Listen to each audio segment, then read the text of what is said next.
नमस्कार मेरे प्यारे बच्चों, एलएम क्लासेस की करंट अफेयर्स क्लास में आपका हार्दिक स्वागत है। आज का हमारा पहला सवाल है, who become the president of Myanmar after winning a parliamentary vote. संसदीय चुनाव जीतने के बाद म्यांमार के राष्ट्रपति कौन बने? तो इसका सही जवाब है option number A, mean Hong hoeing. तो बेटा 2026 के अप्रैल में वहां पे पार्लियामेंट्री वोट्स डले थे, ठीक है, पार्लियामेंट्री चुनाव हुए थे और उसके बाद मिन होंग हाइंग वहां के अभी नए राष्ट्रपति यानी प्रेसिडेंट के रूप में चुने गए हैं। तो इनसे पहले यू विन मिंट 2018 और 2020 के चुनाव के बाद राष्ट्रपति बने थे, परंतु वहां पे क्या हुआ, मिलिट्री कूप हुआ और उसके बाद उनको वहां से राष्ट्रपति की पोजीशन से हटा दिया गया था। और म्यांमार के जो सबसे पहले ऐतिहासिक चुनावों के बाद म्यांमार के जो सबसे पहले नागरिक राष्ट्रपति चुने गए थे उनका नाम है हतीन क्वाई और वो बने थे 2015 में। तो एक ही सवाल से हम 3 क्वेश्चंस को पढ़ पा रहे हैं और अधिक जानकारी ले रहे हैं। तो बच्चा, हमको जब भी पढ़ाई करनी है तो सिर्फ रटना नहीं है, हमें देखना है कि उसके आसपास की और भी क्या क्या इंफॉर्मेशन को हम बटोर सकते हैं। हमारा अगला सवाल है बेटा, National Stock Exchange of India has collaborated with which entity to introduce gas-based derivatives? National Stock Exchange of India ने गैस आधारित डेरिवेटिव्स को पेश करने के लिए किस संस्था के साथ सहयोग किया है? तो इसका सही जवाब है Indian gas exchange limited. Option number C इसका एकदम सही जवाब है बेटा। तो बेटा, ये समझौता क्यों हुआ है, इसका मुख्य उद्देश्य क्या है? भारत में क्या हो रहा है कि जो गैस मार्केट को और भी ज्यादा पारदर्शी बनाने के लिए समझौता किया गया और साथ साथ में हमारा जो इंडियन इकोनॉमी है उसको गैस बेस्ड इकोनॉमी बनाने में के लिए हमने ये समझौता किया है। तो ये गैस बेस्ड इकोनॉमी क्या होता है, जितने भी हमारे घर हैं या फिर हमारे जितने भी वाहन हैं उनमें आज के टाइम में हम क्या कर रहे हैं, या तो कोल का इस्तेमाल कर रहे होते हैं या फिर ऑयल का इस्तेमाल कर रहे होते हैं। तो अब सरकार चाहती है कि हम इनकी जगह नेचुरल गैस का यूज करें। इसका यूज करें नेचुरल गैस का, जिससे कि पोल्यूशन भी कम हो और हमारे रिसोर्सेज भी लिमिटेड ना रहें। अब हमारा बेटा अगला सवाल है, Which company has delivered the first batch of 2000 NEGEV 7.62 51 mm light machine guns, जिनको हम LMGs भी कह रहे हैं, to the Indian arm forces? किस कंपनी ने भारत सशस्त्र बलों को 2000 Negev 7.6251 mm light machine gun का पहला बैच वितरित किया है? तो इसका सही जवाब है PLR सिस्टम्स। PLR सिस्टम्स इसका सही जवाब है, ऑप्शन नंबर सी। तो बेटा, PLR सिस्टम एक भारतीय कंपनी है जो इजराइल की वेपन इंडस्ट्रीज के साथ मिलकर काम करती है। तो इन्होंने भारतीय सेना के लिए ये मशीन गन का पहला बैच रेडी किया है और इसकी वजह से हमारे जो मेक इन इंडिया की पहल है उसको भी बहुत ज्यादा सपोर्ट मिल रहा है। अब हमारा अगला सवाल है बेटा आज का, Which state has become the 16th in India to be bestowed with President's Police Color for distinguished policing? उत्कृष्ट पुलिसिंग के लिए राष्ट्रपति पुलिस रंग से सम्मानित होने वाला भारत का 16वां राज्य कौन सा है? इसका सही जवाब है option number A, Uttarakhand. Uttarakhand Bharat का 16th स्टेट बन गया है जिसको प्रेसिडेंट पुलिस कलर मिला है।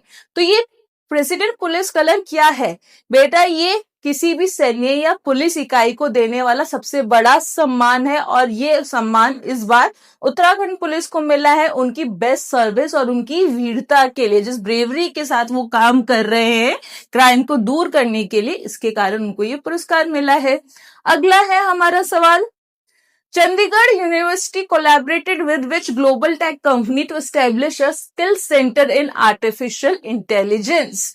चंडीगढ़ विश्वविद्यालय ने कृत्रिम बुद्धिमत्ता में कौशल केंद्र स्थापित करने के लिए किस वैश्विक प्रौद्योगिक कंपनी के साथ सहयोग किया? तो इसका सही जवाब है ऑप्शन नंबर सी, माइक्रोसॉफ्ट। कौन सा है? ऑप्शन नंबर सी इसका सही जवाब है। तो चंडीगढ़ यूनिवर्सिटी ने बेटा माइक्रोसॉफ्ट के साथ साझेदारी की है ताकि छात्रों को आर्टिफिशियल इंटेलिजेंस और क्लाउड कंप्यूटिंग की लेटेस्ट टेक्नोलॉजी सिखा सके।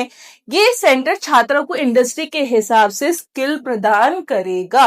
आई होप आपको हमारी क्लासेस बच्चा पसंद आ रही होगी, तो प्लीज अपना प्यार हमें देते रहिए और एलएम क्लासेस के चैनल को सब्सक्राइब और लाइक कीजिए।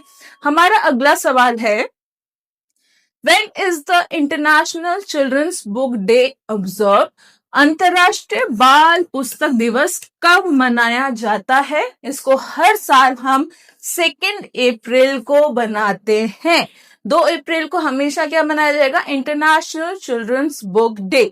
और ये क्यों बनाया जाता है? जिससे कि हमारे बच्चों में जो रीडिंग हैबिट है यानी पढ़ने की रुचि और ज्यादा बढ़े और हमारे बच्चे अपने जीवन में और ज्यादा सक्सेसफुल बने। क्योंकि बेटा नॉलेज यानी कि ज्ञान हमेशा इंसान को कहीं ना कहीं तो काम आएगा ही आएगा। अगला सवाल है हमारा, The ATL Sarthi and Mentor India Academy were launched in which state? ATL सारथी और मेंटर इंडिया अकादमी किस राज्य में शुरू की गई?